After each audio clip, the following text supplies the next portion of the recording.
السلام علیکم۔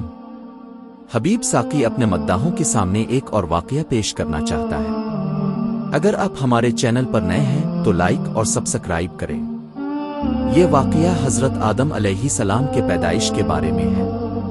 پروردگار عالم جب آدم علیہ السلام کو پیدا کرنا چاہا تو جبرائیل علیہ السلام کو حکم دیا کہ روئے زمین سے ہر رنگ کی مٹی، سفید، سرخ، سیاہ، شور و شیریں، نرم سخت میں سے ایک مشت خاک اٹھا کر لاؤ، میں اس سے ایک مخلوق پیدا کرنا چاہتا ہوں۔ جب حضرت جبرائیل علیہ السلام زمین سے مٹی اٹھانا چاہا تو زمین نے پوچھا، کس واسطے مجھ میں مٹی کم کرنا چاہتے ہو؟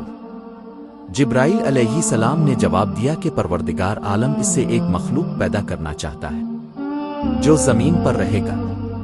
تو زمین نے عرض کی، میں پروردگار عالم کی عزت کی پناہ پکڑتی ہوں کہ تو مجھ سے مٹی نہ الفاٹے، کیونکہ کچھ لوگ نافرمانی کی وجہ سے جہنم میں جلیں گے۔ حضرت جبرائیل علیہ السلام زمین کی فریاد سن کر مٹی لیے بغیر واپس چلے گئے اور عرض کیا، الہی زمین تیری عزت کی پناہ چاہتی ہے، میں تیرے نام کی عزت اور وقار کی وجہ سے مٹی نہ اٹھا سکا۔ پھر حق تعالیٰ نے حضرت میکائیل علیہ السلام کو بھیجا، وہ بھی واپس آ گئے۔ پھر پروردگار عالم نے اسرافیل علیہ السلام کو بھیجا، وہ بھی اس طرح خالی ہاتھ واپس آ گئے۔ پھر پروردگار عالم نے اسرائیل علیہ السلام کو بھیجا، اسرائیل علیہ السلام نے زمین کی ایک بھی نہ سنی اور کہا کہ میں خدا تعالیٰ کے حکم کو تیری منت اور فریاد کی وجہ سے نہیں چھوڑ سکتا، میں خدا کا فرما بردار ہوں۔ یہ کہہ کر مٹی لے کر واپس آ گیا۔ پھر پروردگار عالم نے روحوں کے قبض کرنے کا کام اسی کے سپرد کیا۔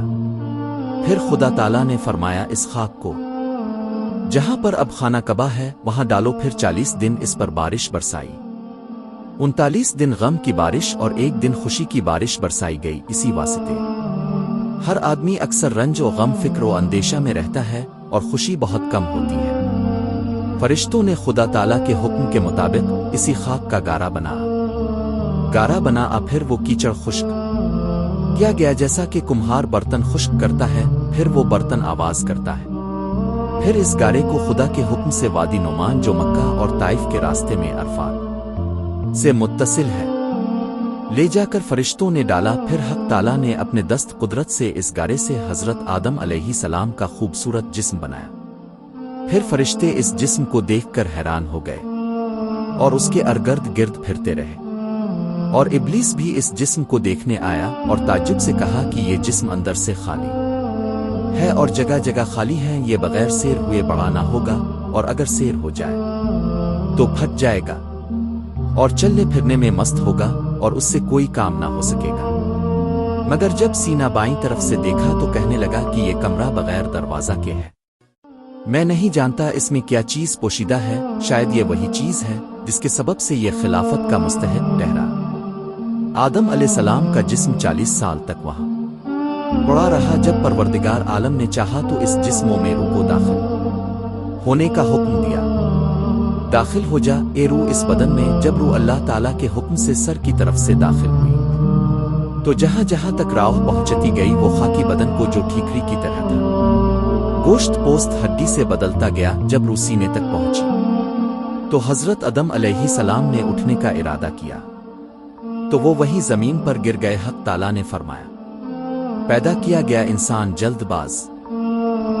پھر اسی حالت میں آدم علیہ السلام کو چھینک آئی تو آدم علیہ السلام نے کہا، الحمدللہ، یعنی سب تعریفیں خدا تعالیٰ کے لیے ہیں۔